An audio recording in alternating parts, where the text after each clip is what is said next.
باب ہے یستقبل الامام الناس اذا سلم، یعنی نماز کا سلام پھیرنے کے بعد امام جو ہے وہ لوگوں کی طرف رخ کر لے گا، امام مڑ جائے۔ اب اس میں دو تین جہتیں ہیں، جیسے دائیں طرف مڑنا یہ بھی ہے، بائیں طرف مڑنا یہ بھی ہے، اور لوگوں کی طرف منہ کر کے بیٹھ جانا یہ بھی ہے، یعنی قبلے کی طرف پشت کر لے اور لوگوں کی طرف چہرہ کر کے بیٹھ جائے، یہ آیا ہے یہاں پہ۔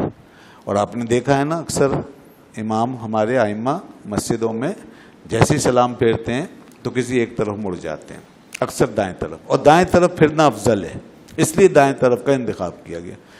بائیں طرف بھی مڑ سکتے ہیں، لیکن بائیں طرف آپ نے کسی کو بھی نہیں دیکھا ہوگا کہ امام صاحب ایسے گھوم کے بیٹھ جائیں، لیکن یہ بات معلوم ضرور ہونی چاہیے آپ کو کہ بائیں طرف بھی مڑ سکتے ہیں۔ اس پر مجھے ایک لطیفہ یاد آ گیا، لطیفہ تو وہ بن گیا لیکن تھا ویسے وہ واقعہ، اور یہ اصل میں معاشرے کی کم علمی کی دلیل بھی ہے۔ ایک وہ بچہ پڑھتا تھا کسی مدرسے میں، اور یہ وقت وہ تھا جب علامہ غلام رسول سعیدی صاحب علیہ رحمہ نعیمیہ میں پڑھاتے تھے، وہیں کا واقعہ، انہی کا شاگرد تھا۔ انہوں نے یہ مسئلہ بتایا ہوگا حدیث پڑھاتے ہوئے تمام طلبہ کو۔ تو اب ہمارے بچے جو پڑھتے ہیں مدرسوں میں تو یہ امامت بھی کرتے ہیں، بہت سے ان میں نمازیں پڑھا رہے ہوتے ہیں۔ تو اب ایک بچہ جو تھا وہ اسی طرح وہاں بیٹھا تھا، اس نے سنا، وہ جا کے اس نے نماز پڑھائی، اور اس نے سوچا کہ استاذ محترم نے یہ بتایا تھا کہ بھئی دائیں بھی مڑ سکتے ہیں بائیں بھی مڑ سکتے ہیں، تو جب یہ بھی سنت ہے تو میں اس کو بھی ادا کر لوں۔ اور انہوں نے یہ بھی فرمایا تھا کبھی کبھی ایسا کر لینا چاہیے، کیونکہ لوگ بالکل چھوڑ کے بیٹھ گئے۔ تو بھائی اس نے اس خیال سے کیا کیا، اپنی مسجد میں پہلی دفعہ اس کا تجربہ کیا، اور وہ بائیں طرف مڑ کے بیٹھ گیا نماز سلام پھیرتے ہی۔ اب بعد میں کیا ہوا، لوگوں نے اس بات کو اچھی طرح نوٹ کر لیا، انتظامیہ نے نوٹ کر لیا۔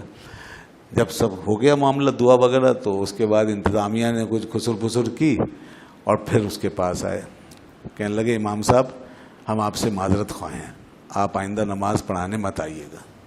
کہنے لگے کیوں، کیا ہو گیا؟ کہنے لگے آپ کو اتنا بھی نہیں پتا کہ سلام پھیرنے کے بعد سیدھی طرف بیٹھتے ہیں یا الٹی طرف بیٹھتے ہیں؟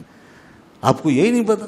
انہوں نے کہا نہیں بھائی آپ بات تو سمجھیں، یہ مسئلہ ہے کہ دائیں بھی بیٹھ سکتے ہیں بائیں بھی بیٹھ سکتے ہیں، اور ہم نے یہ پڑھا ہے اپنے استاد سے اور لکھا ہے کتابوں کے۔ انہوں نے کہا نہیں جائیے، لکھا ہے، آج تک نہیں دیکھا ہم نے، بڑے بڑے علماء کو دیکھا، نہیں دیکھا ایسا کرتے ہوئے، اور آپ جناب آئے ابھی کل کے چھوک رہے ہیں، نوجوان ہمیں سمجھا رہے ہیں۔ اب لیجیے صاحب، یہ ساری باتیں ہوئی، ان کو بیچارے کو رخصت کر دیا۔ وہ سیدھا اپنے استاد صاحب کے پاس گیا اور کہا حضرت وہ آپ کے مشورے پہ عمل کیا تھا، یہ ہو گیا۔ تو اب ذرا بتائیے، تو اس لیے میں ذرا بتا رہا ہوں اس مسئلے کو تاکہ آپ کے علم میں ہو اور یہ چیز عام ہو، پتہ چلے۔ تو یہ نالج کی کمی ہے نا لوگوں کی۔ اب وہ تو بیچارے صحیح کر رہے تھے، ان کے استاد بھی صحیح بتا رہے تھے، ظاہر اتنے بڑے عالم تھے وہ، ماشاءاللہ اللہ تعالیٰ ان کے درجات بلند فرمائے، انہوں نے بہت بڑا کام کیا ہے۔ اب جہاں علم کی چیزیں ہیں وہاں ہمارا معاشرہ بہت نیچے چلا جاتا ہے، ہم علم کی باتوں کو نہیں جانتے اس لیے اس کے خلاف ہو جاتے ہیں۔ تو علم بہت ضروری ہے، ایک علم والا علم کے ذریعے سے ہی آپ سے جڑے گا۔ اگر آپ کے پاس وہ چیز بالکل نہیں ہے اور آپ نے اعتماد بھی نہیں کر رکھا ہے تو پھر ظاہر یہی ہوگا، دشمنی اور رقابت پیدا ہو جائے گی۔ تو اس لیے ہمیں معلوم ہونا چاہیے، اب بھی مڑ سکتا ہے آدمی اور لوگوں کی طرف بھی رخ کیا جا سکتا ہے۔